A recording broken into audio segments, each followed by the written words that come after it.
Welcome back to TET ज्ञान। ठीक है, पिछली क्लास में हमने जो पढ़ा था सौर मंडल में पृथ्वी, अब हम उसका मेन जो पार्ट है सौर मंडल, अब आज हम उसके बारे में पढ़ेंगे। ठीक है, थोड़ा सा मैं आपको रिवाइज़ करा देती हूँ। वैसे ही वर्बली हमने जो लास्ट क्लास में पढ़ा था, सबसे पहले हमने पढ़ा था कुछ खगोलीय पिंड। खगोलीय पिंड मतलब वो जो आसमान में हमें जो भी चीज़ दिखाई देती है वो खगोलीय पिंड है। कुछ खगोलीय पिंड कैसे होते हैं, जो चमकते हैं और कुछ नहीं चमकते। आप बता सकते हैं चमकने वाले कौन से थे? बिल्कुल सही, तारे। कुछ खगोलीय पिंड ऐसे होते हैं जो गर्म होते हैं, जो ऊष्मा छोड़ते हैं और जिनमें अपना प्रकाश होता है, जैसे कि तारे। और उसका एग्जाम्पल हमने क्या दिया था? सूर्य। जो भी आपको इजी लगता है हम लोग वही एग्जाम्पल लेंगे। ठीक है, तो उसका एग्जाम्पल हमने लिया सूर्य। और दूसरे खगोलीय पिंड वो होते हैं जो मैंने आपको नहीं अंडरलाइन करवाया था, याद होगा। वो वाले खगोलीय पिंड होते हैं जिनमें ना अपनी ऊष्मा होती है और ना ही अपना प्रकाश होता है। ठीक है, तो वो क्या कहलाते हैं? हमारे ग्रह। तो और उसका एग्जाम्पल मैंने कहा था आप लोगों को पृथ्वी रखना है आज। अब हम उसके बाद हमने क्या पढ़ा था? नक्षत्र मंडल। और नक्षत्र मंडल में मैंने आपको बताया था, याद होगा आपको, पीछे लास्ट क्लास में नक्षत्र मंडल में मैंने आपको बताया था कि जो तारों के विभिन्न समूह होते हैं ना, कई सारे तारे जब एक साथ जुड़कर एक नई छवि, नई आकृति बनाते हैं तो वो क्या कहलाते हैं? नक्षत्र मंडल या फिर कॉन्स्टेलेशन। और उसमें मैंने कहा था कि एक नक्षत्र मंडल कौन सा है?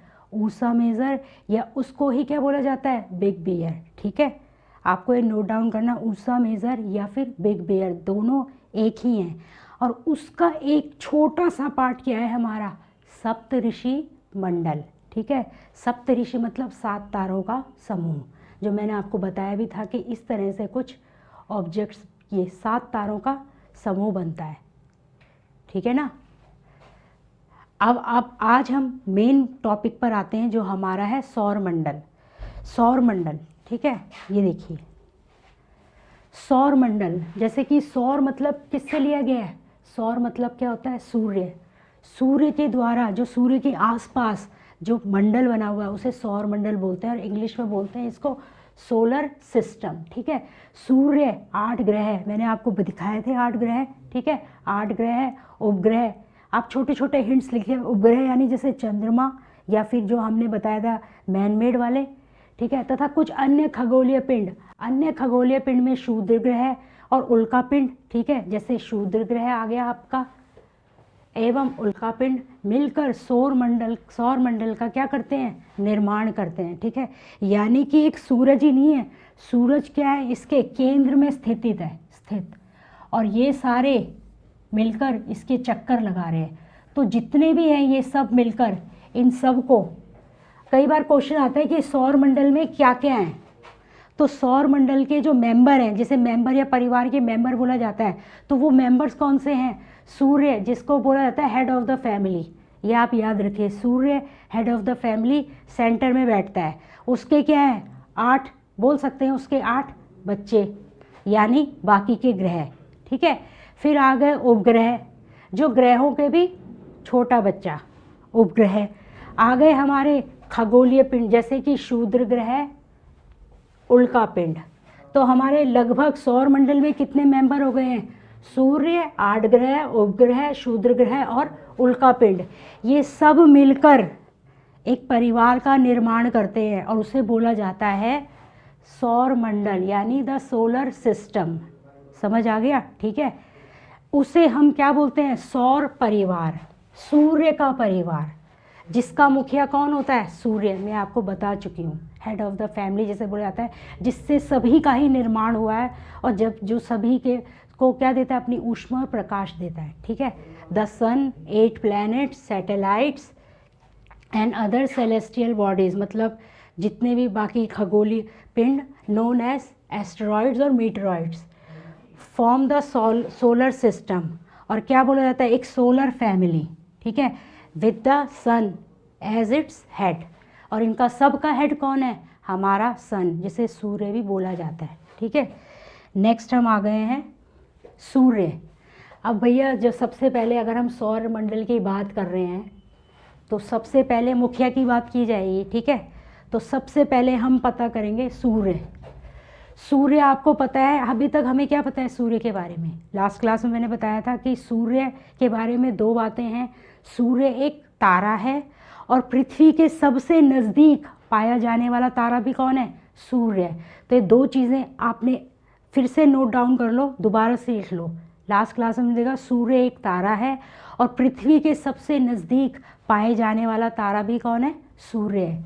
अब हम उसके एक्स्ट्रा पढ़ेंगे, ठीक है।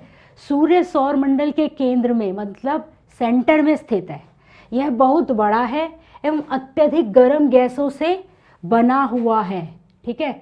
और खिंचाव बल, सूर्य में क्या होता है? नाभिकीय संलयन और नाभिकीय विखंडन, दो प्रक्रियाएं होती हैं। जब आप पढ़ोगे थोड़ा सा डीप में तो ये है, ठीक है।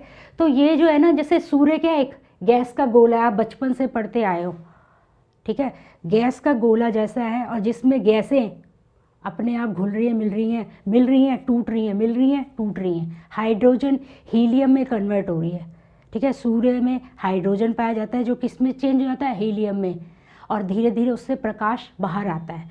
जब ये दोनों मिलते हैं क्या अपनी तरफ, देखो जितने हम लोगों के अंदर या जितने भी प्लैनेट्स हैं सब में क्या होता है? खिंचाव होता है, अट्रैक्ट करने की शक्ति होती है। और सूर्य में इतनी पावर है, इतनी ऊर्जा है, इतना प्रकाश है कि वो क्या करता है, जो बाकी के जो मेंबर्स हैं, याद होगा पीछे पढ़ा था हमने कि 8 हमारे ग्रह, हमारे उल्कापिंड, हमारे मीटरॉइड्स जिसे बोलते हैं, हमारे क्षुद्र ग्रह, एस्टेरॉइड्स, ये सब मिलकर एक फैमिली का निर्माण करते हैं जिसे हम कहते हैं सौर मंडल। और वो सारे सौर मंडल के क्यों हैं एक केंद्र में स्थित? क्यों सूर्य के पास हैं वो? एकदम एकदम अपनी लाइट, जिससे मैंने कहा था ना कि अपनी लाइन में, यानी अपनी कक्षा में ही घूम रहे हैं, ऑर्बिट, अपनी ऑर्बिट में ही ये सब चक्कर क्यों लगा रहे हैं? क्योंकि सन इन सब को एक मजबूती से उसने, सन ने अपनी तरफ खींच रखा है। इसीलिए ये सन के ही आसपास, उसके जो खिंचाव जो बल है उसी के आसपास घूम रहे हैं। याद रखना है ये, ठीक है। क्यों घूमते हैं ये? सन के पास ही क्यों घूमते हैं? क्योंकि इसका खिंचाव मतलब जो सूर्य का खिंचाव बल है ना, इससे सौर मंडल को बांधे रखता है। इसी ने ही सौर परिवार को, सभी जितने भी उपग्रह वगैरह जितने भी हैं, सबको इसने क्या कर रखा है? बांध रखा है, अपने पास अपनी तरफ अट्रैक्ट कर रखा है। सूर्य सौर मंडल के लिए प्रकाश और ऊष्मा का एकमात्र, इस पे अंडरलाइन कर लो, एकमात्र स्रोत है। यानी जितने भी ग्रह हैं, उपग्रह हैं, इनमें कोई अपना प्रकाश नहीं है। सब किसके प्रकाश से चमकते होंगे? सूर्य के प्रकाश से। इस लाइन का मतलब समझ लेना, ठीक है। मैं दोबारा बता रही हूँ, सूर्य सौर मंडल के केंद्र में स्थित है, ये सबको पता है। यह बहुत बड़ा है, ये भी हमें पता है। अत्यधिक गर्म गैसों से बना है, बहुत ज़्यादा गर्म गैसें हैं, इसीलिए इसमें इतनी गर्मी निकलती है। और इसके अंदर क्या है? खिंचाव बल है। इससे सौर मंडल को, बाकी के जो पूरा परिवार है, सौर फैमिली, इसको कि इसके जो खिंचाव बल है, खींचने की क्षमता है, उसने बांध के रखा हुआ है। सूर्य सौर मंडल के लिए प्रकाश और ऊष्मा का एकमात्र स्रोत है। याद, ये लाइन बहुत इंपॉर्टेंट है, इसको याद रखना कि जो भी हमें आसमान में, यानी कि जितने भी ग्रह उपग्रह हमें नज़र आते हैं, वो किसके प्रकाश से नज़र आते हैं? जब सूरज का प्रकाश उन पर पड़ता है तब वो हम लोगों को विजिबल होते हैं, तब हम उनको देख सकते हैं, ठीक है। इस लाइन का मतलब यही है।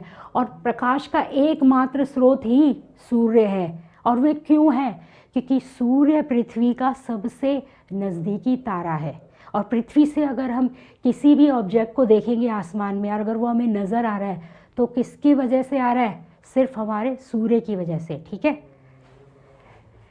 क्योंकि नज़दीक तारा, मैंने आपको बता दिया फिर से, क्योंकि सबसे नज़दीक पृथ्वी के पास होने के कारण यह हमसे, तारा होने के बावजूद यह हमसे दूर है। फिर दोबारा से आते हैं, प्रकाश एवं ऊष्मा का एकमात्र स्रोत है, लेकिन हम इसकी अत्यधिक तेज ऊष्मा को महसूस नहीं करते हैं। हम बार बार मैं बोल रही हूँ कि नज़दीकी तारा है, मगर ये इतना नज़दीक नहीं है कि हम इसके आगे जाके मेल्ट हो जाएंगे। इसकी गर्मी बहुत ज़्यादा है, इतनी दूरी से भी हमें भरी दोपहरी में इसकी गर्मी बर्दाश्त नहीं होती। तो सोचो अगर हमारे पास रहेगा तो क्या होगा। यानी हमसे इतनी दूर है कि इसकी थोड़ी सी आंशिक गर्मी या धूप जिसे बोलते हैं वही हम पर पड़ता है, थोड़ा सा ही प्रकाश पड़ता है, और उसी से ही दिन और रात बन जाते हैं, ठीक है। क्योंकि सबसे नज़दीक तारा कौन? सूर्य होने के बावजूद ये हमसे बहुत दूर है, ठीक है। सूर्य लगभग 15 करोड़ किलोमीटर, यानी अगर पूछा जाए पृथ्वी और सूर्य के बीच की जो दूरी है वो कितनी है, ये क्वेश्चन आता है, कितनी है? 15 करोड़ किलोमीटर। सूर्य और पृथ्वी के बीच की दूरी लगभग कितनी है? 15 करोड़ किलोमीटर दूर है, ठीक है। ये समझ आ गया था। सूर्य सौर मंडल के केंद्र में स्थित है, जो कि पृथ्वी का सबसे नज़दीकी तारा है। और सूर्य क्या है? सभी जितने भी ऑब्जेक्ट, जितने भी खगोलीय पिंड हैं, ठीक है, उन सबको क्या देता है? प्रकाश देता है। वो जितने भी ऑब्जेक्ट्स हैं, जो भी हमको दिखाई देते हैं, वो सब किसके माध्यम से दिखाई देते हैं? सिर्फ सूरज के प्रकाश के कारण, ठीक है। ये आपको समझ आ गया है।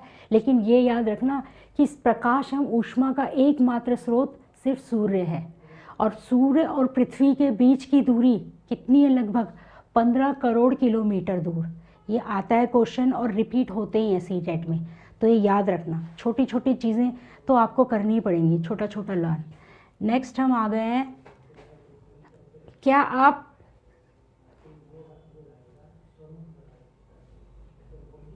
देखो सोलर सिस्टम या सूर्य, देखो किससे बना? पौराणिक रोमन कहानियों से सूर्य देवता को कहा। सोल किसको कहा जाता है रोमन कहानियों में? सूर्य देवता को, ठीक है। सौर शब्द का अर्थ है सूर्य, सौर मंडल यानी सूर्य से संबंधित, ठीक है। सौर का अर्थ है सूर्य से संबंधित, इसलिए सूर्य के परिवार को सौर मंडल कहते हैं। ये मैंने आपको पहले भी एक्सप्लेन कर दिया था कि जो सोलर सिस्टम है, जो सोलर प्लैनेट भी बोलते हैं जिन्हें, वो क्या है? एक सौर मंडल है, जिसे हिंदी में बोलते हैं सौर मंडल, मतलब सूर्य और उसके बाकी जितने भी खगोलीय पिंड है जो उसके आसपास राउंड लगा रहे हैं, उनका क्या एक परिवार है, जिसका जो हेड है या नेता या कुछ भी कह लो, हेड ऑफ द फैमिली कौन है? सूर्य है। और सूर्य रोमन कहानियों में सूर्य को क्या बोला जाता है? सोल, सूर्य देवता को कहा जाता है। हमारे यहाँ भी सूरज को देवता की तरह पूजा जाता है, ठीक है, जल चढ़ाया जाता है। इसीलिए सौर का अर्थ होता है सूर्य से संबंधित, मैं आपको बता चुकी हूँ। इसलिए सूर्य के परिवार को सौर मंडल या फिर सोलर सिस्टम कहा जाता है, ठीक है। सोल, SOL इंग्लिश में ये लिखेंगे। रोमन मैथोलॉजी, ये रोम से रिलेटेड शब्द है। नेक्स्ट, ग्रह। मैंने आपको पिछले चैप्टर में कराया था, लास्ट सेशन में, कि हमने जो पढ़ा था ग्रहों के बारे में पढ़ा था कि ग्रहों में अपनी ऊष्मा और प्रकाश नहीं होता है, ठीक है। अब हम उसके आगे पढ़ेंगे कि हमारे जो सोलर सिस्टम है, जिसमें मैं कह रहा हूँ 8 ग्रह, वो कौन कौन से हैं। लास्ट सेशन में मैंने बताया था कि ग्रह क्या होते हैं? वो खगोलीय पिंड जो क्या करते हैं? तारों से उनके प्रकाश लेते हैं और उसी से चमकते हैं, ठीक है। इनमें ना ही अपनी ऊष्मा और ना ही अपना प्रकाश होता है। तो मैंने आपको बताया था अभी पीछे कि जो सौर मंडल में कितने ग्रह होते हैं? टोटल 8, ठीक है। सौर मंडल में 8 ग्रह होते हैं। पहले 9 होते थे, लेकिन प्लूटो को अब हटा दिया गया है। सूर्य से दूरी के कारण वे हैं, सबसे पहला क्या है हमारा? बुध, जिसे क्या बोला जाता है? बुध को इंग्लिश में बोला जाता है मरकरी। दूसरा हमारा है वीनस, जिसे बोला जाता है शुक्र। ये सीक्वेंस में भी याद करने हैं। फर्स्ट नंबर पे जो सूर्य के सबसे पास है वो है हमारा मरकरी यानी बुध। दूसरे नंबर पे आता है हमारा वीनस यानी शुक्र। और हमारी अर्थ यानी हमारी पृथ्वी, इसका आपको याद रखना है तीसरा नंबर।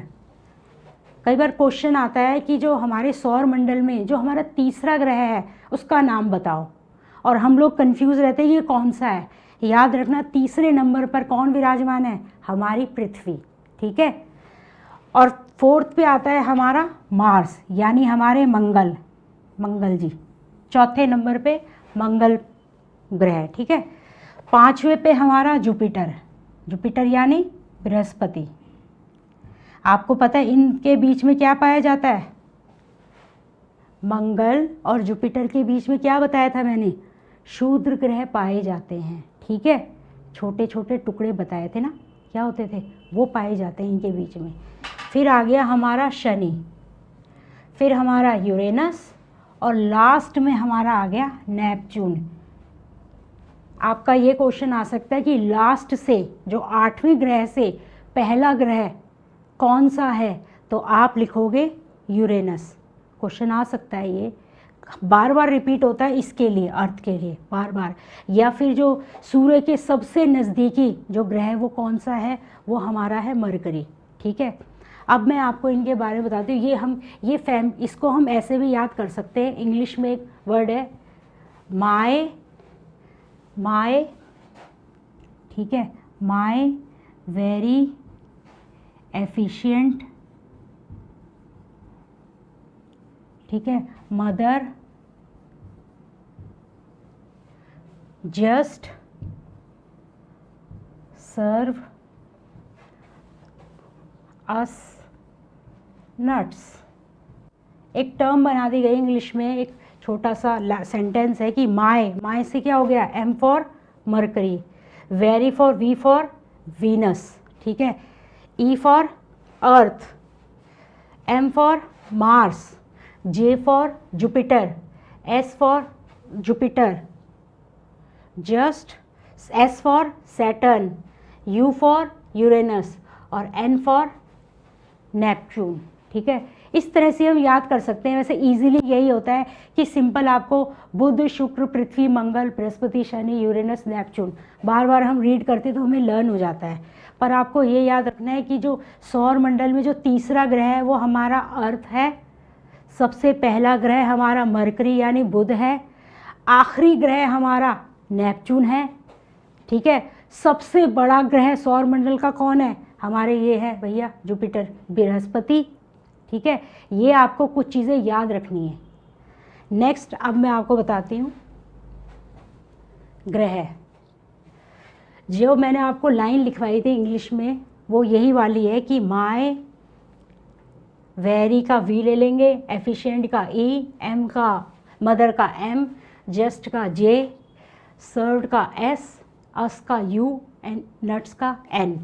इनसे हमारे टोटल 8 प्लैनेट्स बन रहे हैं। देखो दोबारा से याद करते हैं। M for Mercury, V for Venus, Mercury मतलब बुध, शुक्र, पृथ्वी, एम मंगल, जुपिटर यानी क्या कहते हैं बृहस्पति, एस फॉर सैटर्न यानी शनि, यू फॉर यूरेनस और एन फॉर नेपच्यून। ये बहुत इजी है, सीक्वेंस आपको लर्न हो जाएगा। ठीक है, नेक्स्ट हम ग्रह। देखो सौर मंडल के जितने भी 8 ग्रह जो अभी हमने पढ़े हैं, 8 के 8 एक निश्चित पथ पर, यानी सबका मैंने आपको पहले बताया था, सब अपने अपनी कक्षा में घूम रहे हैं, कोई किसी की लाइन में नहीं घुस रहा, सबकी अपनी अपनी लाइन है, अपनी अपनी कक्षा है, और उसी में ही वो क्या कर रहे हैं, सूर्य के चारों ओर चक्कर लगा रहे हैं। ठीक है, निश्चित पथ पर सूर्य का चक्कर लगाते हैं। ये रास्ते दीर्घवृत्ताकार, दीर्घवृत्ता मतलब जो बड़े चौड़े वृत्त बन जाते हैं यानी सर्कल बन जाते हैं ना, उसमें क्या कर रहे हैं, ये चक्कर लगा रहे हैं। ठीक है, कई बार क्वेश्चन आता है कि जो सूर्य के चारों ओर ये जो ग्रह हैं जो चक्कर लगा रहे हैं, ये किस शेप में या किस एंगल में चक्कर लगा रहे हैं। ठीक है, तो इंग्लिश में इसको होता है एलोंगेटेड, और हिंदी दीर्घवृत्ताकार। याद रखना, दीर्घ बड़े बड़े वृत्त होते हैं इस तरह से, जैसे जैसे हमारी अर्थ है थोड़ी सी ऊपर से फ्लैट है और बीच में से क्या है ब्रॉड है, उसी तरह से चक्कर, ये रास्ते ऐसे इस तरह के गोले हैं, ये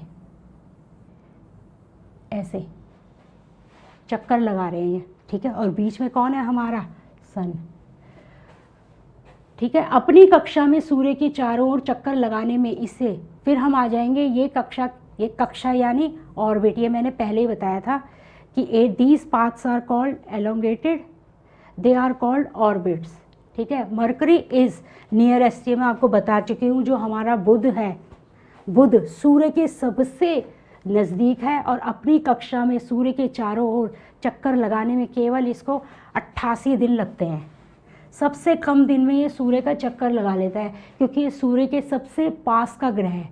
तो इसीलिए इसके बारे में मैंने पहले बताया था कि सूर्य के सबसे पास वाला ग्रह कौन सा है, मरकरी यानी बुध। और बुध क्योंकि सबसे पास है तो यानी छोटा सा ही सर्कल होगा, जल्दी से राउंड लगा के यानी 88 दिन में वो क्या लगा लेता है, एक पूरा चक्कर लगवा लेता है। ठीक है, फिर हम आ जाएंगे शुक्र, जिससे हम क्या बोल लेते हैं, वीनस। ठीक है, शुक्र को जुड़वा ग्रह पृथ्वी का जुड़वा ग्रह बोला जाता है। क्यों? शुक्र को पृथ्वी का जुड़वा ग्रह इसलिए बोला जाता है क्योंकि दोनों का शेप जो जितनी थोड़ी पृथ्वी है ना, उतनी मतलब उसी के आकार के हिसाब से वीनस भी है, यानी हमारा शुक्र ग्रह भी है।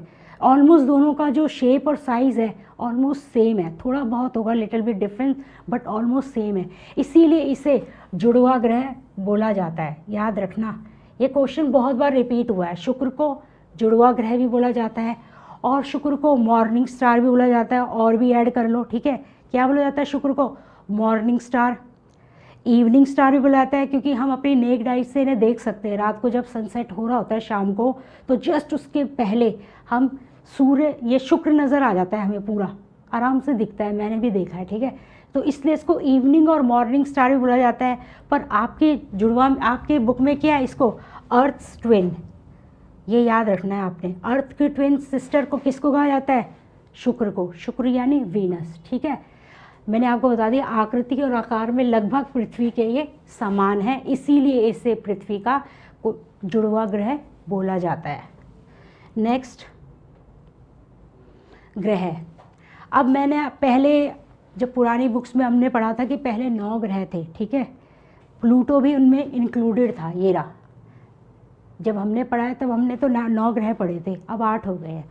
तो प्लूटो भी एक ग्रह माना जाता था बहुत पहले, परंतु अंतर्राष्ट्रीय खगोलीय संगठन, ये ऑर्गेनाइजेशन है इंटरनेशनल, ठीक है, उन्होंने क्या किया, अगस्त 2006 में इसको, जो प्लैनेट्स की कैटेगरी होती है, कुछ कुछ उनके अपने अपने विशेषताएं होती है, उससे इसको बाहर कर दिया गया, ठीक है। तो अगस्त 2006 में कौन सा ग्रह था जो ग्रहों की कहते हैं ना कि नंबर्स में या सोलर सिस्टम से बाहर कर दिया गया, तो वो कौन है? प्लूटो है, ठीक है। अब प्लूटो भी एक ग्रह माना जाता था, परंतु अंतर्राष्ट्रीय खगोलीय संगठन ने अपनी बैठक अगस्त 2006 में यह निर्णय लिया कि कुछ समय पहले खोजे गए अन्य खगोलीय पिंड 2003, यूबी 313 और सिरस तथा प्लूटो बौने ग्रह कहे जा सकते हैं। ड्वार्फ प्लैनेट बोला जाता है इन्हें। प्लैनेट्स तो हैं मगर कैसे हैं? ड्वार्फ, छोटा, ठीक है। बौने ग्रह बोला जाता है इन्हें, ये रहा ड्वार्फ प्लैनेट्स। किस किस को बोला जाता है? सबसे पहले हमारा प्लूटो, उसके बाद हम याद करेंगे 2003, यूबी 313 और सिरस, यानी 1, 2, 3 और 4। 4 कौन से हैं? ये कौन से ग्रह हैं? ये 4 ड्वार्फ प्लैनेट हैं, याद रखना, बौने ग्रह कहे जाते हैं। और प्लूटो को सबसे लेटेस्ट 2006 में बाहर किया गया है, मेन जो बड़े प्लैनेट्स हैं उनकी कैटेगरी से, ठीक है, अगस्त 2006। नेक्स्ट कुछ रोचक तथ्य। चलो, अब हमने पीछे पढ़ा था कि हमारे 8 प्लैनेट हैं। हमने एक चीज़ मैंने आपको बताया था कि जो उल्का पिंड, वो क्या कहते हैं, शूद्र ग्रह होते हैं, वो कहाँ पाए जाते हैं? हमारे मंगल और बृहस्पति में। एक और चीज़ पाई जाती है, देखो, बृहस्पति, शनि और यूरेनस कौन से ग्रह हैं? ये बात के ग्रह हैं, ठीक है। बृहस्पति और शनि और यूरेनस, इनके चारों ओर इस तरह के छोटे छोटे छल्ले पाए जाते हैं, जिसे वलय भी बोलते हैं, ठीक है। छल्ले या रिंग्स बोलते हैं जैसे, ठीक है। चारों ओर छल्ले हैं। छल्ले विभिन्न पदार्थों के असंख्य छोटे छोटे, यानी ये जो है कई सारे पदार्थ, यानी कई सारे जो मैटर्स मिले होंगे उनसे बने हुए हैं, ठीक है। छोटे छोटे पिंडों से बनी पट्टियाँ हैं ये, ऐसी मोटी सी। और ये कहाँ पाई जाती हैं? जुपिटर, सैटर्न और यूरेनस, ठीक है, इनके बीच में। बृहस्पति, शनि और यूरेनस के चारों ओर, इनके बाहर, सॉरी, ये बाहर ऐसे दिखाइए, जैसे ये है, ये ऐसे रिंग्स पाए जाते हैं इस तरह के, ठीक है। पृथ्वी से इन छल्लों को शक्तिशाली दूरबीन की सहायता से देखा जा सकता है। अगर हम भी देखना चाहें तो हम लोग अपनी दूरबीन लगाकर इनको देख सकते हैं, जो क्या है, बृहस्पति, शनि और यूरेनस के चारों ओर इस तरह के रिंग्स बने हुए गोल गोल, ठीक है। जुपिटर, सैटर्न और यूरेनस हैव रिंग्स, जिसे छल्ले भी बोला जाता है और इसे वलय भी बोला जाता है। कई बार घुमा देते हैं क्वेश्चन, कहते हैं वलय कौन से ग्रहों के सराउंडिंग पाए जाते हैं, तो क्या बोला जाएगा? बृहस्पति, शनि और यूरेनस। आंसर एक ही रहेगा हमारा, ठीक है। आप ये चीज़ें याद कर लो, छल्ले, रिंग्स और वलय एक ही बात है। नेक्स्ट हम आ जाएंगे बुध। अब बुध के बारे में मैंने आपको बताया था कि बुध सबसे पास का तारा है, सबसे पास का ग्रह है हमारे सूर्य का, और उसको लगभग कितने दिन लगते हैं? देखो, सूर्य के चारों ओर एक परिक्रमण, परिक्रमण क्या होता है? सूर्य के चारों ओर जब हम चक्कर लगाते हैं उसे परिक्रमण बोला जाता है, और कितने दिन में पूरा होता है? 88 दिन। ठीक है, यानी ये एक, जैसे हमारे यहाँ एक साल जैसे अर्थ है, पूरे के कब तक परिक्रमण करती है सूर्य का? लगभग 365 दिन और 1/4 डेज। ठीक है, लेकिन ये क्या करता है? 88 दिन में ही पूरा चक्कर लगा लेता है सन का, और अपने अक्ष पर, और अपने, देखो हर कोई, जितने भी प्लैनेट्स हैं ये सन के सराउंडिंग्स तो घूम ही रहे हैं, लेकिन ये अपने भी, मैंने आपको बताया सबकी एक कक्षा है, ये अपनी कक्षा पर भी घूम रहे हैं, ऐसे ऐसे घूम घूम के ये चक्कर ले रहे हैं ऐसे सूर्य का, लेकिन अपनी कक्षा पर भी ये घूम रहे हैं, तो उससे कहते हैं घूर्णन। जब हम अपनी कक्षा पर घूमते हैं तो उसे बोला जाता है घूर्णन, और जब हम सूर्य का राउंड लगाते हैं तो उससे बोला जाता है परिक्रमण। ये याद रखना, घुमाना मत। परिक्रमा, परिक्रमा जब आग के चारों ओर की जाती है, याद होगा, तो परिक्रमा से परिक्रमण बना है, यानी जब सूर्य के चारों ओर घूम रहा है तो उसे कितने दिन लग रहे हैं? 88 दिन। लेकिन जब वो अपनी ही जगह पर घूम रहा है ऐसे पूरा ऐसे, तो तब उसे कितने लग रहे हैं दिन? 59 डेज। ठीक है, और सूर्य के बारे, और बुध क्या है? सूर्य के सबसे नज़दीक का ग्रह है, ये याद रखना है आपको। ठीक है, नेक्स्ट शुक्र। शुक्र के बारे में मैंने आपको पहले ही बता दिया था। शुक्र यानी वीनस। सूर्य के चारों ओर एक परिक्रमण यानी एक चक्कर लगाने में इसको सूर्य के चारों 255 दिन लगते हैं। 255 दिन में ये पूरा सूर्य का एक राउंड लगाता है ऐसे, ये सन है और ये घूम रहा है पूरा, लेकिन अपनी जगह पर 243 दिन लग रहे हैं इसे। याद रखना, घूर्णन और परिक्रमण में डिफरेंस है। ठीक है ना, उसमें कितने लग रहे थे? उसे 88 दिन लग रहे थे और इसे 255 दिन लग रहे थे। बुध को 88 दिन लग रहे थे परिक्रमण में, और इसे कितने दिन लग रहे हैं? 255 दिन। ठीक है, सबसे कम दिन बुध को ही लगते हैं अपने परिक्रमण में, घूमने में। ठीक है, नेक्स्ट आ गए हम, चलिए अब हम चलते हैं पृथ्वी पर। हमने बुध और शुक्र के बारे में पढ़ लिया है। बुध सबसे नज़दीक, सूर्य के सबसे नज़दीक का ग्रह है, और सबसे कम दिन लगते हैं सूर्य का चक्कर लगाने में। उसे कितने दिन लगते हैं? उसे 88 दिन। ठीक है, उसके बाद हमने पढ़ा अपना शुक्र, और अब हम पढ़ेंगे अपना पृथ्वी। इसके बारे में थोड़ा सा आपको डिटेल में पढ़ना ज़रूरी है। ये देखिए, इसका तीसरा नंबर है। मैंने आपको कहा था कि जो 8 ग्रह हैं, जो उनकी पोजीशन है, उसमें से तीसरे नंबर पर कौन आती है? हमारी अर्थ, यानी हमारी पृथ्वी। और ये अपना, ये सबको ही पता है वैसे तो, बचपन से पढ़ते आ रहे हैं कि सूर्य के चारों ओर एक परिक्रमण, ठीक है, कितने दिन लगते हैं उसे? 365 दिन और लगभग कुछ घंटे। ठीक है ना, अपने अक्ष पर घूर्णन, जब वो अपनी जगह पर घूमती है उसे क्या बोलते हैं? एक दिन। एक दिन में ही वो अपना घूर्णन कर लेती है। और एक दिन को हम कितने में डिफाइन कर सकते हैं? बताइए ज़रा दिमाग से। 24 आवर्स। एक दिन यही होता है ना, थोड़ा सा इजी बना देते हैं ना, यानी 24 आवर्स यानी 24 घंटे एक दिन में वो पूरा अपने जगह पर एक चक्कर ले लेती है। और जब सूर्य के चारों तरफ कितने दिन में लेती है? 365 दिन। ठीक है, Earth 1 orbit around sun, one spin on axis, अपने एक्सिस पर एक दिन में वो ले लेती है। और कितने मून है इसके? 1। चंद्रमा की संख्या कितनी है इसकी? 1। ये तो आपको पता ही है। और क्या होता है चंद्रमा? हमारा नेचुरल सैटेलाइट। ये छोटी छोटी चीज़ें जब आती हैं तो उसको ऐड कर दिया करो, जो पीछे याद किया है ना उसको रिवाइज करने के लिए ऐड कर दिया करो इसमें। ठीक है, नेक्स्ट हम आ गए हैं अर्थ के बाद मंगल। मंगल हमारे चौथे नंबर का ग्रह है।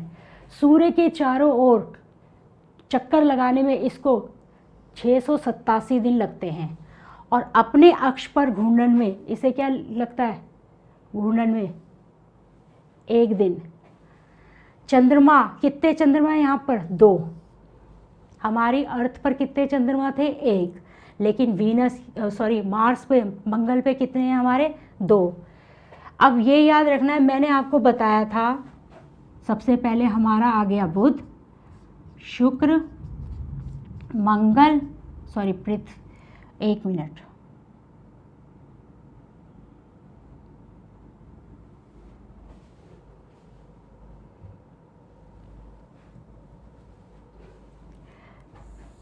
आंतरिक ग्रह कहलाते हैं, यानी मरकरी, वीनस, अर्थ और जुपिटर, ठीक है, मंगल, अर्थ और मार्स, बुध, शुक्र, पृथ्वी और मंगल, ये 4 हमारे क्या कहलाते हैं?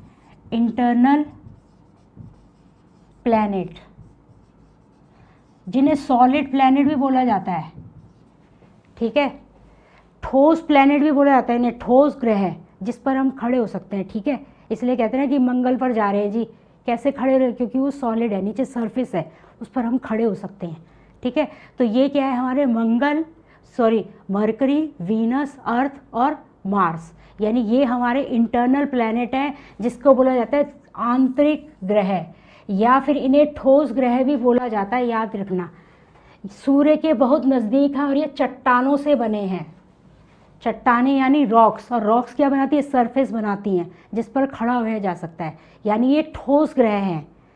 आता है क्वेश्चन कई बार कि कोई जो हमारे अर्थ, जो क्या कहते हैं सौर मंडल में, वो कौन से ग्रह हैं जो ठोस हैं, ठीक है। तो क्या आ जाएगा हमारा? बुध, शुक्र, पृथ्वी और मंगल, ये 4 जो पहले 4 हैं, आप सीधा उस पर पहले 4 वालों पे क्या करेंगे? 1 2 3 4, पहले 4 क्या है हमारे? इंटरनल, और बाद के 5 6 7 8 आउटर, यानी वो बाह्य, ठीक है, एक्सटर्नल वाले प्लैनेट्स हैं, ये इंटरनल हैं। और इंटरनल को क्या बोला जाता है? ठोस प्लैनेट भी बोला जाता है, ठोस ग्रह भी, ठीक है। किससे बने होते हैं? चट्टानों से बने हुए हैं। नेक्स्ट हम हैं बृहस्पति, 5वें नंबर पे हमारा आता है बृहस्पति। अब तक हमने कितना कर लिया है? सबसे पहला हमारा था बुध, उसके बाद हमने किया शुक्र, फिर हमने किया तीसरे नंबर पर, याद रखें तीसरे नंबर पर पृथ्वी, चौथे नंबर पर हमारा मंगल। ये 4 जब पूरे हो गए तो इन्हें बोला जाता है आंतरिक ग्रह, यानी चट्टानों से निर्मित ग्रह, जो कि ठोस ग्रह भी कहलाते हैं। अब हम पढ़ रहे हैं 5वां, यानी बृहस्पति जुपिटर। सूर्य के चारों ओर कितने में लगाता है एक चक्कर पूरा सूर्य का? 11 साल और 11 महीने और लगभग 12 साल कह सकते हैं। यानी जहां हमारी अर्थ 365 दिन में एक चक्कर ले लेती है सूरज का, जुपिटर कब कितने टाइम पे लेता है? 11 साल और 11 महीने, लगभग 12 साल में वो एक स्पिन ले पाता है सन के अराउंड, ठीक है। और अपने अक्ष पर 9 घंटे 56 मिनट, देखो कितना कम है। क्यों है ये? क्योंकि इसका आकार बहुत बड़ा है। अपनी जगह पर तो फटाफट घूम लेता है, लेकिन सन के पास बहुत बड़ा रास्ता इसको तय करना पड़ता है, ठीक है, इसलिए डिफरेंस है। चंद्रमा कितने हैं यहाँ पर? 79 दे रखा है, लेकिन प्रमाणित और 26 अंतिम, यानी प्रमाणित, यानी इनके बारे में हमें प्रमाण है कि ये 53 हैं, लेकिन ये 26 के बारे में अभी बता नहीं सकते, ठीक है, ये आगे हैं। तो टोटल कह रहे हैं 79 है, आपको याद रखना 53 क्या है इसमें? प्रमाणित है, ठीक है ना, कंफर्म्ड है, और 26 प्रोविजनल अभी हैं, उस लिस्ट में है कि उसे हम एक्सेप्ट करें कि नहीं, ठीक है। तो Jupiter 1 orbit around sun 11 years, लगभग 12 ईयर्स, और अपने एक्सिस पर 9 आवर्स 56 मिनट्स। याद रखना है आपको, परिक्रमण और घूर्णन में फ़र्क है। जुपिटर 5वां है हमारा, ठीक है। नेक्स्ट अब हम चलते हैं शनि। लो, शनि यानी सैटर्न 6 नंबर का हमारा ग्रह है, 6ठे नंबर पर ये सौरमंडल में विराजमान है, ठीक है। सूर्य के चारों ओर परिक्रमण में इसे कितना साल लग रहा है? 29 साल 5 महीने, यानी सूर्य के चारों ओर चक्कर लगाने, यानी परिक्रमण में 29 साल 5 महीने, और अपने अक्ष पर जिसे कहते हैं घूर्णन 10 घंटे 40 मिनट। क्योंकि शनि भी बहुत बड़ा प्लैनेट है, जुपिटर के बराबर नहीं है मगर उससे छोटा है, इसीलिए ये भी बहुत जल्दी अपने जो अराउंड है ना, अपने पास चक्कर लगा लेता है अपने अक्ष पर, ठीक है। चंद्रमा की संख्या कितनी इसमें? 62, 53 प्रमाणित है और 9 क्या है, प्रोविजनल, सेम वही जो हमारा जुपिटर में था।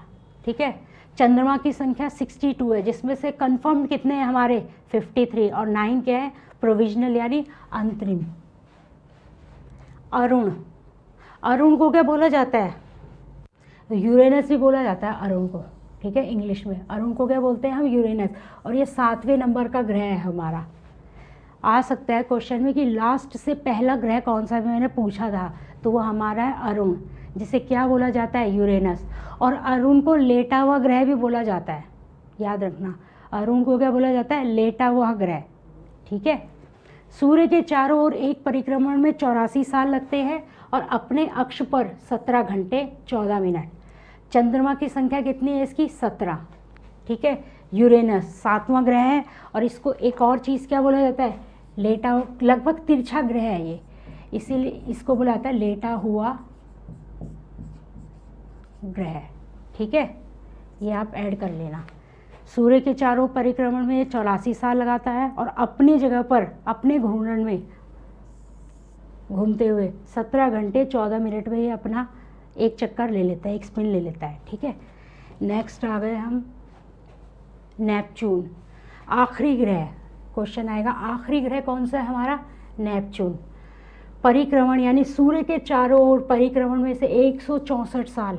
अब इतनी दूर है तो इसका रास्ता भी बहुत बड़ा है, तो लगभग 164 साल लग जाते हैं इसे अर्थ का एक स्पिन, अर्थ के घूमने में, एक चक्कर लगाने में। ठीक है, और अपने अक्ष पर 16 घंटे और 7 मिनट में यह अपना एक वो पूरा कर लेता है। ठीक है, चंद्रमा की संख्या कितनी है इसमें, 8, नेपच्यून। ठीक है, चंद्रमा कितने इसमें, 8, और 164 साल ये क्या करता है, सूर्य की परिक्रमा में समय लेता है एक चक्कर में।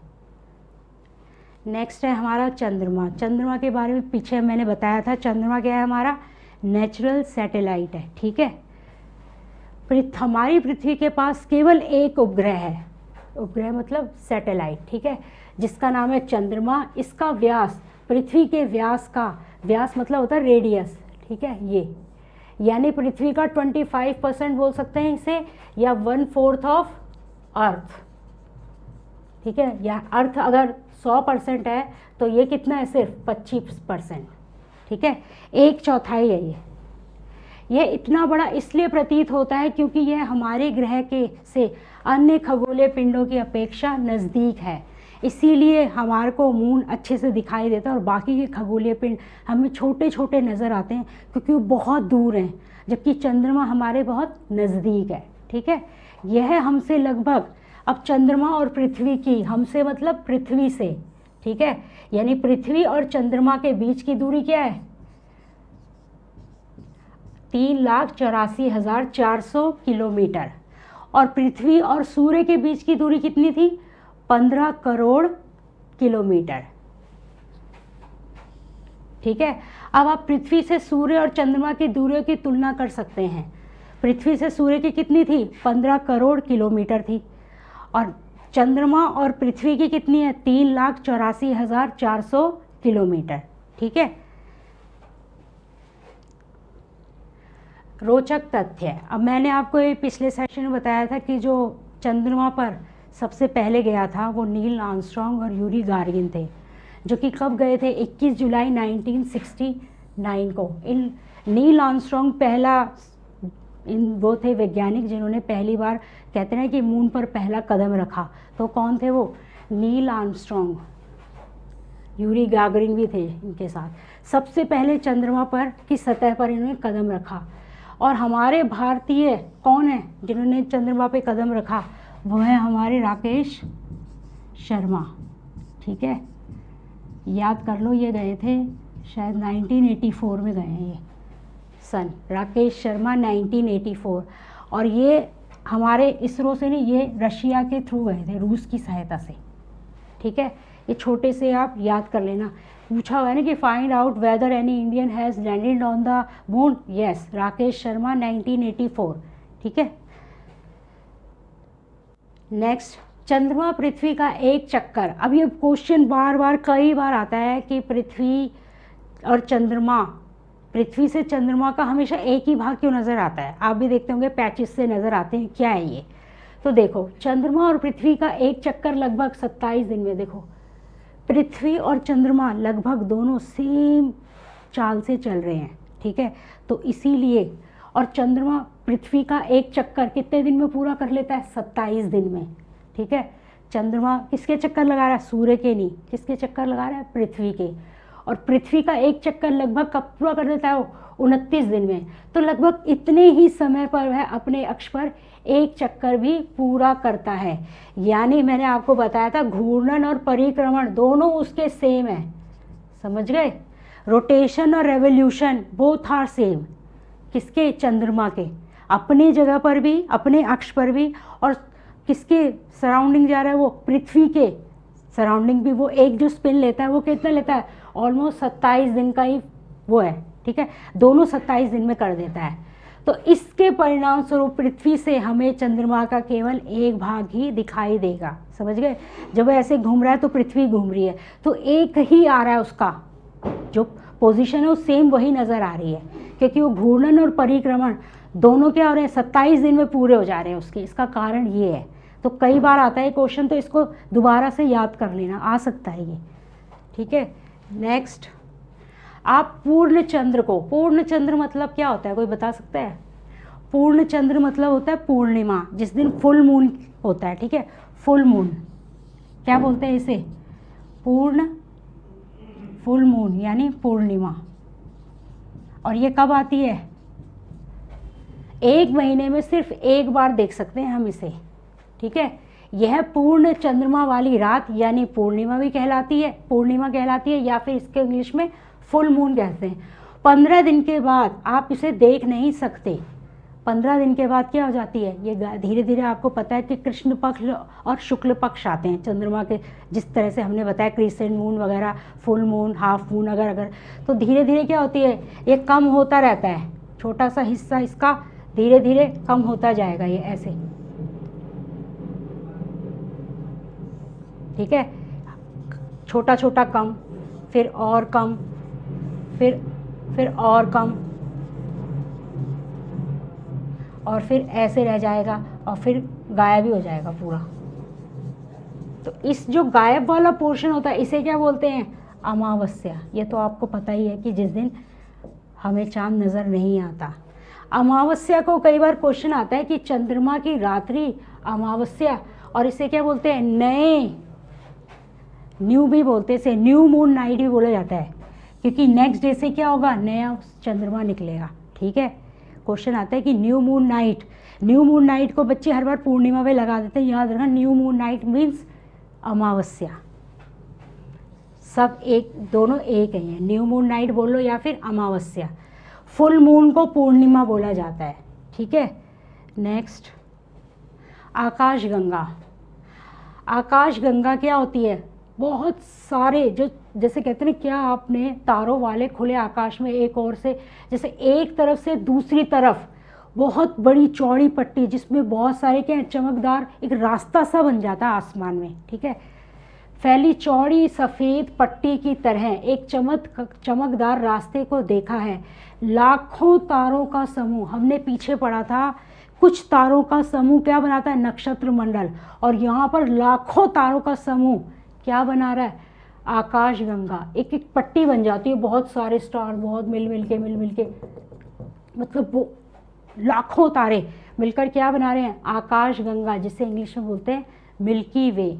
और क्वेश्चन आता है कि जो हमारी जो आकाशगंगा मिलके किससे कंसिडर होती है? गंगा नदी से। गंगा का भी उसी से लिया जाता है नाम। हमारा सौरमंडल इस आकाशगंगा का एक भाग है, याद रखना। हमारा सौरमंडल यानी ये आकाशगंगा है, और इसका एक पार्ट क्या है? हमारा सौरमंडल, सोलर प्लैनेट। और ये क्या है? हमारी मिल्की वे, ठीक है। मिल्की वे यानी बहुत बड़ा, उसका एक पार्ट क्या है? हमारा सौरमंडल इस आकाशगंगा का एक भाग है। प्राचीन समय में इसकी कल्पना आकाश में प्रकाश की एक बहती नदी इसी तरह से जा रही है। देखो, ये एक तरह से जैसे कहते हैं कि नदी बह रही है, बिल्कुल बहुत सारे तारों की एक समूह, बहुत लाखों तारों का एक ऐसे बहते हुए जा रहा है इस तरह से, तो बहती नदी से की गई थी, इस प्रकार इसका नाम आकाश गंगा पड़ा। बहती नदी मतलब गंगा नदी, भी उसी में लिख लेना। आकाश गंगा करोड़ों तारों, बादलों और गैसों की एक प्रणाली है। आकाश गंगा में सिर्फ तारे ही नहीं है, क्या है, मैंने आपको गैस, तारे किससे बने, गैसों से, यानी और भी बादल, गैस, इन सब का मिश्रण क्या बनाता है, एक बहुत ही लाखों की तादाद में जब इकट्ठे होते तो क्या बनाते हैं, एक पट्टी सी बन जाती है सफ़ेद रंग की, जो क्या कहलाती है, हमारी आकाश गंगा। इस प्रकार लाखों आकाश गंगाएं, यानी बहुत सारी जब आकाश गंगाएं मिल जाएंगी तो क्या बना देंगी, यूनिवर्स, यानी ब्रह्मांड। यानी हमारी जो मिल्की वे है वो यूनिवर्स का एक पार्ट है, और सोलर प्लैनेट है वो मिल्की वे का पार्ट है, याद रखना, ठीक है। यूनिवर्स का एक पार्ट आकाशगंगा, और आकाशगंगा का एक पार्ट सौर मंडल, यानी हम कितने छोटे उसमें, और सौर मंडल में भी हम किस में रहते हैं, पृथ्वी पर। तो हमें तो बहुत कुछ नहीं पता, अभी बहुत कुछ नहीं देखा हमने, ठीक है। ब्रह्मांड का निर्माण करती हैं, ब्रह्मांड अथाह है, जिसे बोलते हैं कि अभी इसका किसी ने नहीं देखा कहाँ तक है ये। ब्रह्मांड की विशालता की कल्पना करना अत्यधिक कठिन है, यानी ये बहुत हमारी सोच से भी बहुत बड़ा हो सकता है ये, जितना हमने सोचा भी नहीं है। धीरे धीरे शायद हमें इसके बारे में पता लग जाए। वैज्ञानिक अभी भी इसके बारे में अधिक से अधिक जानकारी एकत्र करने में जुटे हैं। इसके आकार के संबंध में अभी हमें कुछ नहीं पता, सिर्फ हमें अभी यही पता चला है कि ब्रह्मांड में मिल्की वे यानी बहुत सी आकाश गंगाएं और बहुत से क्या है, वो है क्या कहते हैं, मिल्की वे है, ठीक है। यूनिवर्स का एक पार्ट मिल्की वे है, और मिल्की वे का एक पार्ट सोलर सिस्टम है, और सोलर सिस्टम का छोटा सा पार्ट जिसे कहते हैं अर्थ, उसमें हम रहते हैं, ठीक है। फिर हम आ गए, इसके आकार के संबंध में हमें कोई जानकारी नहीं, लेकिन फिर भी हम यह जानते हैं कि हम सभी इसी ब्रह्मांड का हिस्सा हैं। हाँ वो तो है ही, क्योंकि इसी के अंदर क्या आता है, हमारा सोलर सिस्टम, और सोलर सिस्टम के अंदर हम लोग अर्थ पे हैं, ठीक है। नेक्स्ट हम चलते हैं, ये देखो जैसे हमारी पृथ्वी किसका हिस्सा है, सौरमंडल का, और ये जो सौरमंडल है ये किसका हिस्सा है, आकाशगंगा का, और ये जो आकाशगंगा किसका हिस्सा है, यूनिवर्स यानी ब्रह्मांड का। यानी ब्रह्मांड में बहुत सारी आकाशगंगाएं होंगी, उनमें से हम एक के अंदर हैं, ये वाली आकाशगंगा के अंदर, इसके अंदर है सौरमंडल, और सौरमंडल के अंदर है पृथ्वी, और पृथ्वी के अंदर हम ये रह रहे हैं। ये इस तरह का मैप है, ठीक है। नेक्स्ट हम आ गए हैं शब्द की उत्पत्ति। बहुत से ऐसे शब्द हैं जिनका प्रयोग हम एक भाषा में करते हैं और दूसरी भाषाओं में से लिए गए शब्द हो सकते हैं। देखो जियोग्राफी, मैं अभी आपको क्या पढ़ा रही हूँ, ज्योग्राफी ही पढ़ा रही हूँ, ठीक हो। जियो जमा ग्राफिया, जियो मतलब क्या होता है, पृथ्वी से संबंधित, ठीक है। जियोग्राफी एक अंग्रेजी शब्द है, प्लैनेट भी क्या था, एक अंग्रेजी शब्द था। ये प्लैनेट भी ग्रीक भाषा से लिया गया था, प्लैनेटिया से, और ये भी कहाँ से लिया, ग्रीक भाषा से लिया गया है, जिसका अर्थ है पृथ्वी का विवरण। यानी ज्योग्राफी का मतलब क्या होता है, पृथ्वी का विवरण, ठीक है। यह दो ग्रीक शब्दों यानी जियो यानी पृथ्वी एवं ग्राफिया का मतलब होता है लिखना, यानी पृथ्वी के बारे में जब हम विवरण लिखते हैं तो उसे ही क्या बोला जाता है, जियोग्राफी, ठीक है। नेक्स्ट आ गए हम, रात में आसमान में देखकर मनुष्य हमेशा मोहित हुआ है। देखो हम लोग हमें रात में बहुत अच्छा लगता है, क्योंकि रात में क्या होता है, अंधेरे में छोटी छोटी चीज़ें भी चमकती हुई नज़र आती हैं, तो तारे कितने ज़्यादा सुंदर लगते हैं। फिर रात में आसमान को देखकर हमें बहुत खुशी होती है। खगोलीय पिंड एवं उनकी इस गति के संबंध में जो भी हम लोग जितनी भी हम इंफॉर्मेशन ले रहे हैं उनको क्या बोला जाता है, खगोल शास्त्री या एस्ट्रोनॉमर्स, याद रखना, ठीक है। ये जो आसमान के बारे में, स्टार्स, मून, अर्थ, इनके बारे में कौन हमें नॉलेज दे रहा है, खगोल शास्त्री। ये लोग इनका अध्ययन करते हैं और हमें इनके बारे में इंफॉर्मेशन देते हैं। सबसे पुराने कौन से हैं, आर्यभट्ट, प्राचीन भारत के प्रसिद्ध खगोल शास्त्री थे, ठीक है। आज विश्व के सभी भागों में खगोलविद ब्रह्मांड के रहस्यों को खोजने में लगे हैं, और भी, लेकिन हमारे देश में सबसे कौन थे, आर्यभट्ट प्राचीन भारत के प्रसिद्ध प्रसिद्ध खगोल शास्त्री थे। ठीक है, ये जियोग्राफी के बारे में पढ़ रहे थे हम, तो अब उससे संबंधित वो कह रहा है कि और भी बताओ। ठीक है, जियोग्राफी का मतलब क्या था हमारा?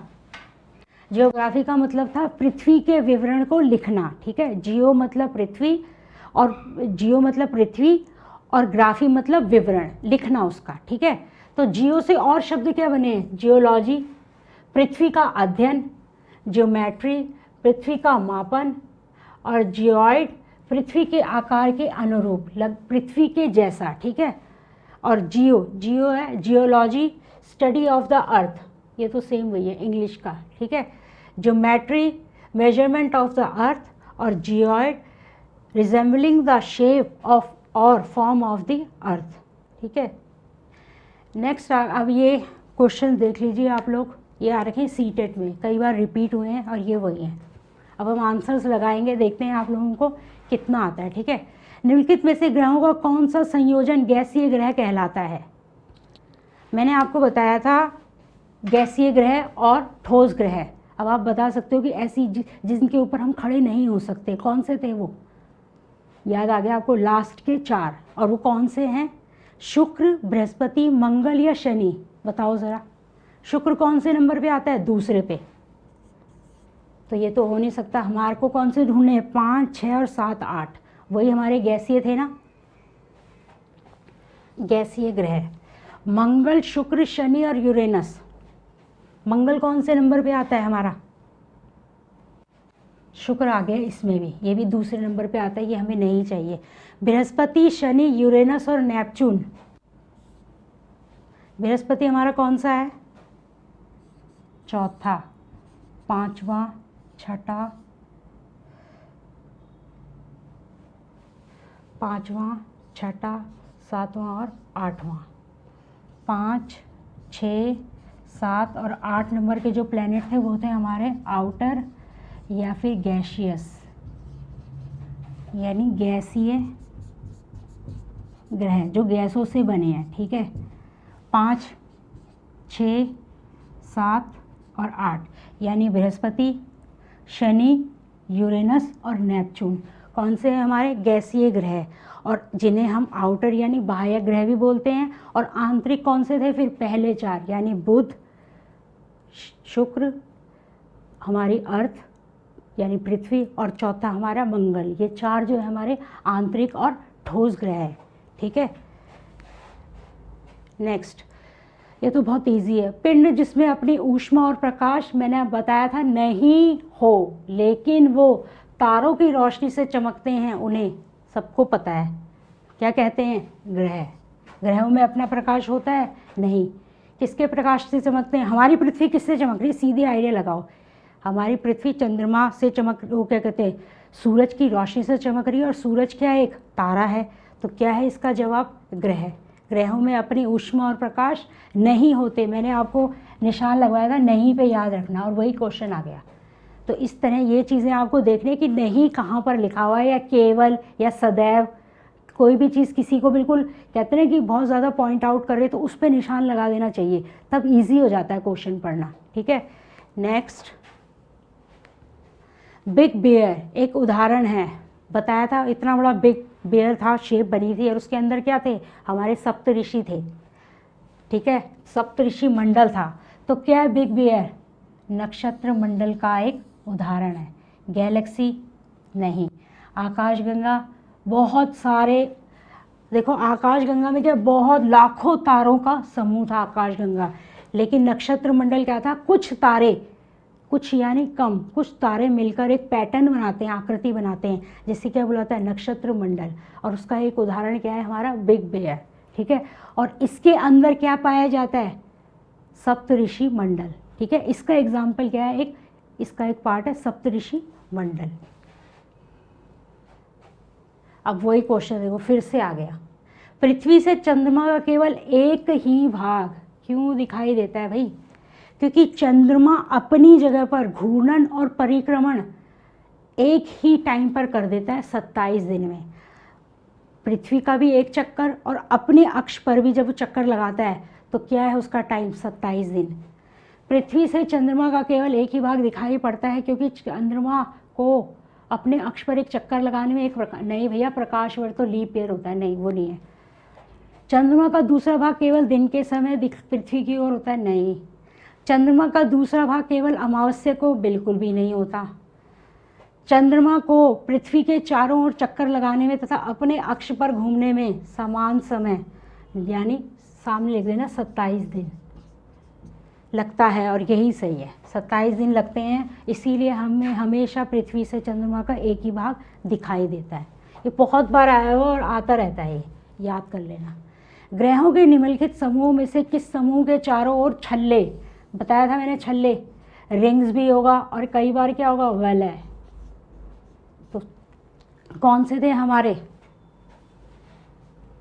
बृहस्पति, शनि, यूरेनस, शनि, नेपच्यून, मंगल, शनि, शुक्र, नेपच्यून, क्या थे, बृहस्पति, शनि और यूरेनस। मैंने आपको बताया था जो शूद्र ग्रह पाया जाता है, शूद्र ग्रह की वो कहाँ पाई जाती है, मंगल और बृहस्पति। तो बृहस्पति से आगे चलेंगे हम, बृहस्पति, शनि और यूरेनस। वैसे ये सीक्वेंस होना चाहिए था, ये पहले आना चाहिए था और ये बाद में, और ये थर्ड में, ठीक है।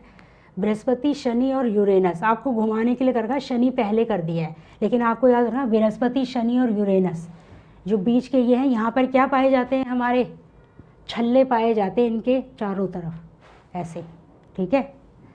नेक्स्ट आ गए हम, ये तो सेम वही आ गया, एक ही भाग दिखाई पड़ता है क्योंकि अब ये ऊपर आ गया, पूरा करने में अधिक समय। देखो चंद्रमा अपने अक्ष पर एक चक्कर पूरा करने में कहीं अधिक समय पृथ्वी का नहीं है, गलत है, कहीं अधिक नहीं था, समान था। चंद्रमा पृथ्वी का एक चक्कर पूरा करने में जितना समय लेता है उतना ही समय अपने अक्ष पर एक चक्कर में लेता है। हाँ ये सही है, लग रहा है मुझे। चंद्रमा केवल पृथ्वी का एक चक्कर, नहीं गलत है ये तो, चंद्रमा पृथ्वी का चक्कर नहीं, यानी हमारा यही सही है, या तो समान या उतना ही समय लेता है, जितना समय लेता है उतना ही समय, यानी दोनों क्या हो गए, इक्वल टू हो गए, बराबर समय लेता है, ठीक है। घूर्णन और परिक्रमण में क्या लेता है, बराबर समय लेता है। नेक्स्ट, निम्नलिखित में से कौन सा ग्रह अपने अक्ष पर घूर्णन करने में सबसे कम समय लेता है। अपने अक्ष पर घूर्णन करने में मैंने आपको बताया था, अपने अक्ष पर जो सबसे बड़ा था, अपने अक्ष पर घूर्णन में कितना टाइम लगा होगा उसे, बुध, पृथ्वी, इसका जवाब बृहस्पति है। इतना बड़ा है कि अपने में तो ये फटाफट ले लेता है राउंड।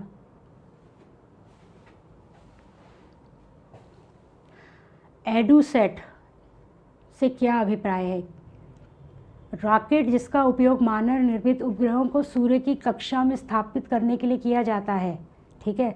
सूर्य की कक्षा में थोड़ा ना स्थापित करेंगे। सौर मंडल में खोजा गया एक नया ग्रह, ग्रह तो है ही नहीं है, पता ही है आपको। एक शूद्र ग्रह जो मंगल और बृहस्पति की कक्षाओं में, नहीं गलत है, शूद्र ग्रह भी नहीं है ये। एक मानव निर्मित भारतीय उपग्रह, ये सही है, ठीक है। एडुसेट क्या था, मानव निर्मित क्या था, एक भारतीय उपग्रह था, और ये क्या था हमारा मैन मेड जिसे बोलते हैं। पृथ्वी से हमें चंद्रमा का, फिर से वही क्वेश्चन है, तो पृथ्वी से हमें चंद्रमा का केवल एक ही भाग दिखाई पड़ता है, ए और बी। अब हमें बताना है, चंद्रमा पृथ्वी का एक चक्कर लगभग 27 दिन में पूरा करता है और लगभग इतने ही समय में वह अपने अक्ष पर एक चक्कर भी पूरा करता है। तो इसका बताना है हमें कारण, और कि ए और बी दोनों सही है क्या है, ए सही है परंतु बी गलत है, नहीं बी तो सही है क्योंकि चंद्रमा पृथ्वी का एक चक्कर 27 दिन में ही पूरा करता है, हाँ बिल्कुल सही है। और चंद्रमा इतने ही समय में अपने अक्ष पर भी चक्कर लगाता है, ये भी सही है, ठीक है, बी भी सही है। और पृथ्वी से हमें चंद्रमा का, हाँ ये ए और बी दोनों सही हैं क्योंकि हमें केवल एक ही भाग दिखाई देता है और 27 दिनों में ये घूर्णन और परिक्रमण करता है, यानी कि ए और बी दोनों सही हैं परंतु बी सही व्याख्या नहीं करता। ए और ठ दोनों सही हैं और बी सही व्याख्या ए की, ठीक है, ए गलत है, ए सही है। इसका ये होगा, इसमें ए और बी आएगा यहाँ पे, ठीक है, बी कर लेना इसे। तीसरा है ए और बी दोनों सही हैं और बी सही व्याख्या है ए की, ठीक है, यहाँ पर बी कर लेना है, प्रिंट हो गया वो मिस प्रिंट, बी, ठीक है।